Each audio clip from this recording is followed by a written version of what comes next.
जय श्री कृष्ण मित्रों। कहते हैं सिर्फ सर झुकाने से बात नहीं बनती। परमात्मा के दर्शन करने हैं तो मन को भी झुकाना पड़ता है। केवल बाहरी आडंबर से भक्ति नहीं होती। सच्ची भक्ति तो तब होती है जब अहंकार मिट जाए, जब मन निर्मल हो, तभी ईश्वर की कृपा बरसती है। मंदिर जाना अच्छा है, लेकिन मंदिर से बड़ा मंदिर हमारा हृदय है। और जब हृदय में श्रद्धा और विनम्रता होती है, तभी प्रभु प्रकट होते हैं। भक्ति का सार यही है कि भीतर की रोशनी जगाओ, और जब भीतर प्रकाश होगा तो बाहर पूरा जगमगाने लगेगा। मित्रों, सुन रहे हैं श्रीमद् भगवत गीता की एक शानदार श्रृंखला, जिसका नाम है भगवत गीता की सीख। और आज इस श्रृंखला में हम जानेंगे कि श्रीमद् भगवत गीता के 16वें अध्याय से क्या सीखा जा सकता है, और वह भी बहुत ही सरल भाषा और आसान से शब्दों में। श्रीमद् भगवत गीता के 15वें अध्याय में हमने समझा कि यह संसार वास्तव में एक माया जाल है। हम कैसे इसमें उलझकर अपने असली उद्देश्य से भटक जाते हैं, और कैसे इस मोह और भ्रम से बाहर निकलकर अपने जीवन के लक्ष्य को प्राप्त कर सकते हैं। अब श्रीमद् भगवत गीता के 16वें अध्याय में हम जानेंगे कि मनुष्य का आचरण कैसा होना चाहिए। वे कौन सी दिव्य विशेषताएं हैं जिन्हें अपनाकर इंसान अपने कार्य क्षेत्र में सफलता पा सकता है और अपने जीवन में शांति और संतुलन स्थापित कर सकता है। तो आइए मित्रों, मैं आपको लेकर चलता हूं श्रीमद् भगवत गीता के 16वें अध्याय की शिक्षाओं की इस अद्भुत और प्रेरणादायक यात्रा पर। श्रीमद् भगवत गीता अध्याय 16, देवासुर संपदा, विभाग योग। मित्रों, इस अध्याय में भगवान श्री कृष्ण ने मानव जीवन की दो मुख्य प्रवृत्तियों का अत्यंत सुंदर और गहन वर्णन किया है, दैवी संपदा और आसुरी संपदा। श्री कृष्ण बताते हैं कि मनुष्य का आचरण, उसकी सोच और उसके कर्म ही यह तय करते हैं कि वह दैवी मार्ग पर अग्रसर होगा या आसुरी मार्ग की ओर ढल जाएगा। दैवी गुण वे हैं जो सत्वगुण के पोषण से, धार्मिक ग्रंथों की शिक्षा का पालन करने से और निरंतर आध्यात्मिक साधना के अभ्यास से विकसित होते हैं।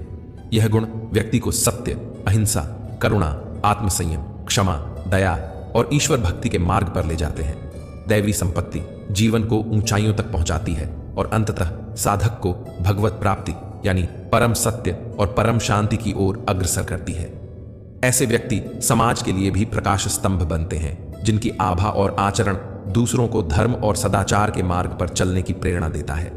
इसके विपरीत संसार में आसुरी प्रवृत्तियां भी पाई जाती हैं। ये प्रवृत्तियां मोह, आसक्ति, क्रोध, अहंकार, लोभ और अज्ञानता की संगति से जन्म लेती हैं। भौतिक सुखों में लिप्त होकर जब इंसान केवल इंद्रियों की तृप्ति को ही जीवन का लक्ष्य मान लेता है, तो उसमें आसुरी संपदा का विकास होने लगता है।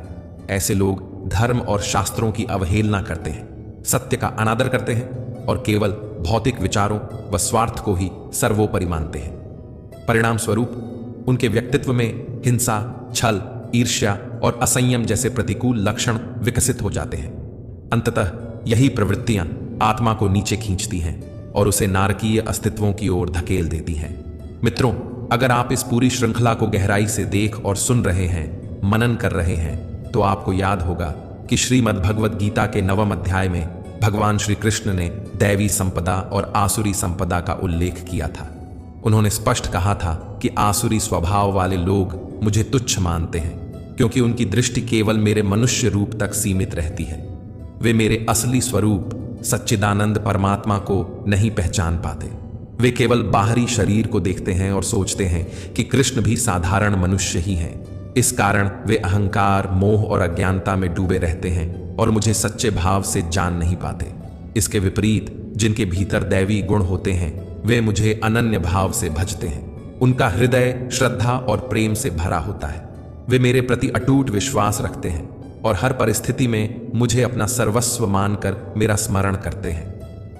दैवी संपदा वाले भक्त जानते हैं कि मैं केवल यह शरीर नहीं हूं, बल्कि समस्त ब्रह्मांड का पालनकर्ता और आत्मा का आधार हूं। इसीलिए उनका भजन और उपासना बाहरी औपचारिकता नहीं, बल्कि आत्मा से जुड़ी हुई सच्ची भक्ति होती है। 9वें अध्याय में श्री कृष्ण ने इन दोनों प्रवृत्तियों का संक्षिप्त उल्लेख किया, लेकिन अब गीता के 16वें अध्याय में वे विस्तार से समझाने जा रहे हैं कि वास्तव में दैवी संपदा क्या है और आसुरी संपदा क्या है।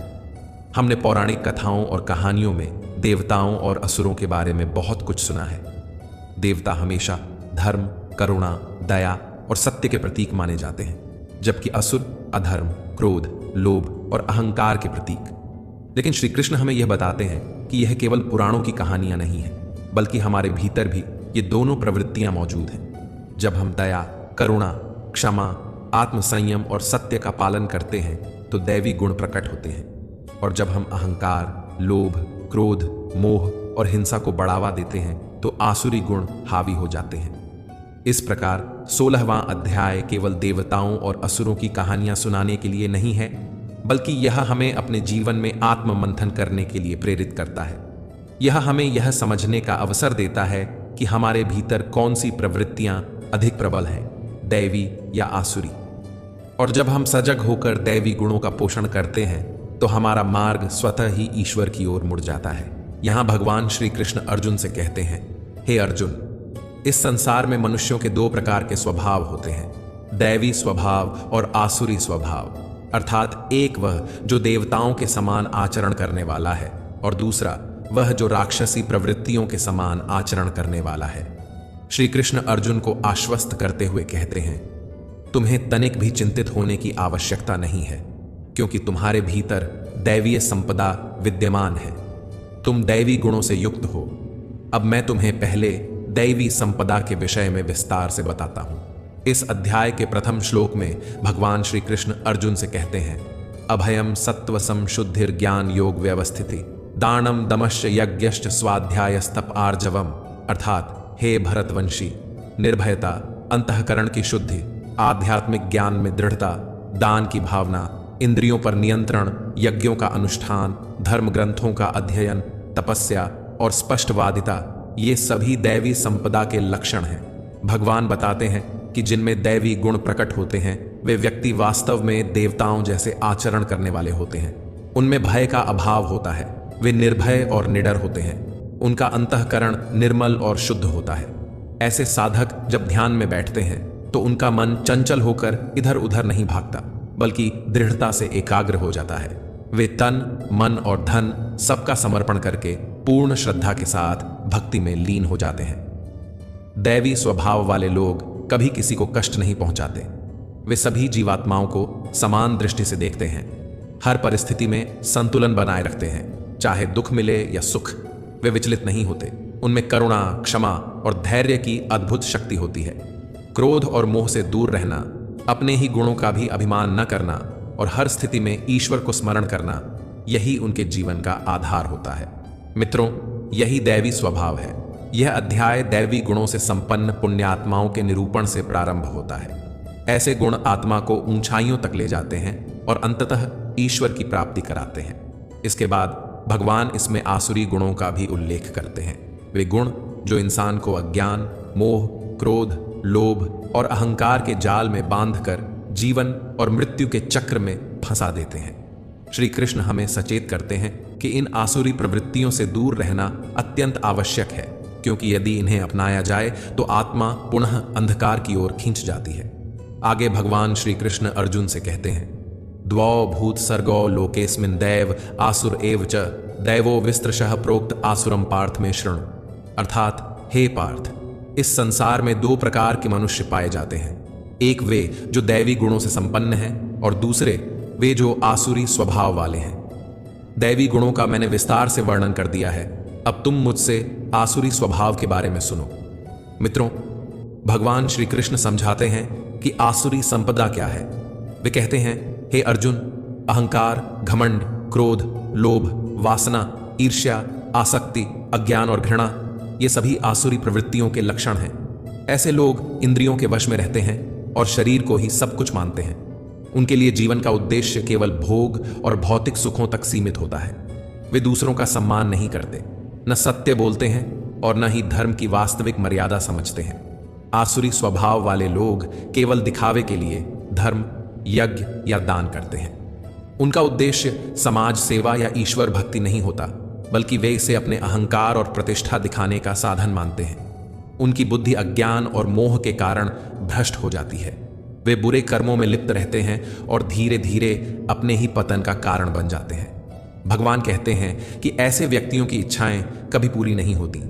वे जितना पाते हैं उतना ही और पाने की लालसा उनके भीतर बढ़ जाती है।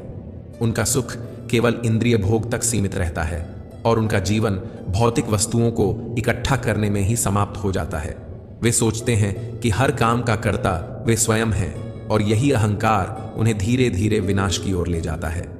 श्री कृष्ण स्पष्ट करते हैं, हे अर्जुन, दैवी स्वभाव मुक्ति का मार्ग है, जबकि आसुरी स्वभाव केवल बंधन में बांधता है।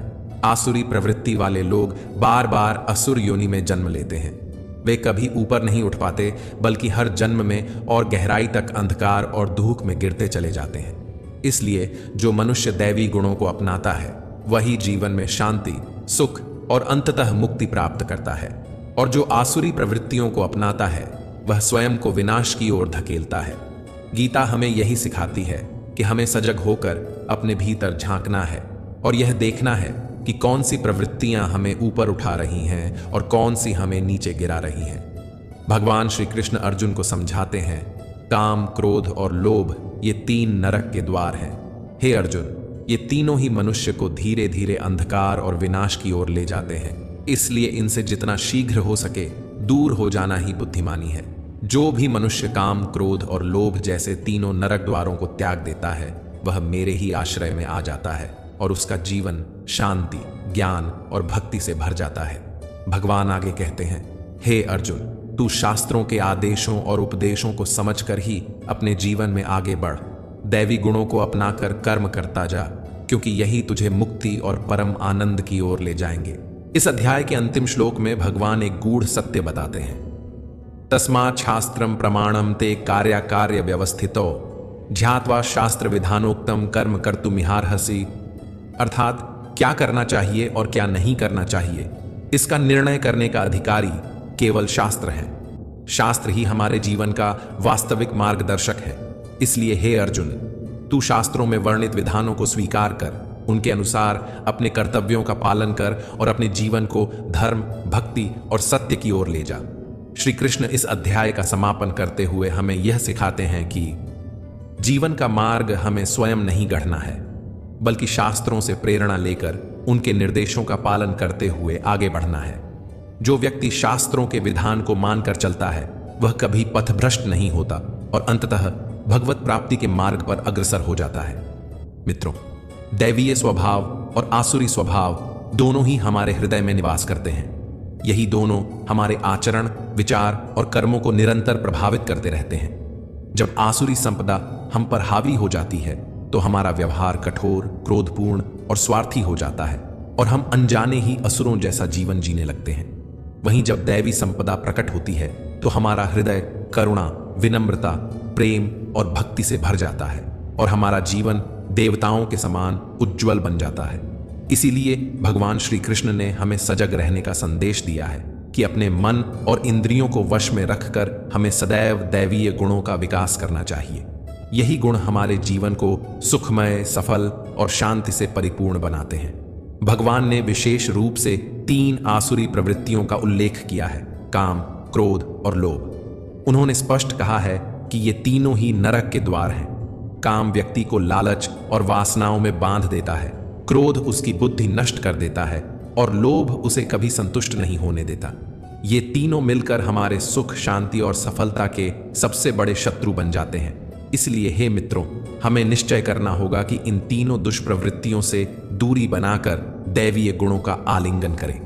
जब हम दैवीय संपदा को अपने जीवन में उतारते हैं तभी हम वास्तविक अर्थों में मनुष्य कहलाते हैं और तभी हमारा जीवन ईश्वर की कृपा से आलोकित हो पाता है। मित्रों, आशा है कि आपको श्रीमद् भगवद गीता के 16वें अध्याय की यह सरल और सहज व्याख्या अवश्य पसंद आई होगी। इस अध्याय से आपने क्या सीखा, कृपया हमें कमेंट करके अवश्य बताइए। यदि इस वीडियो में मुझसे किसी भी प्रकार की त्रुटि या भूल हो गई हो तो मैं विनम्र भाव से क्षमा प्रार्थी हूं। जल्द ही हम मिलेंगे श्रीमद् भगवद गीता के 17वें अध्याय की ऐसी ही सरल, स्पष्ट और जीवन को स्पर्श करने वाली व्याख्या के साथ।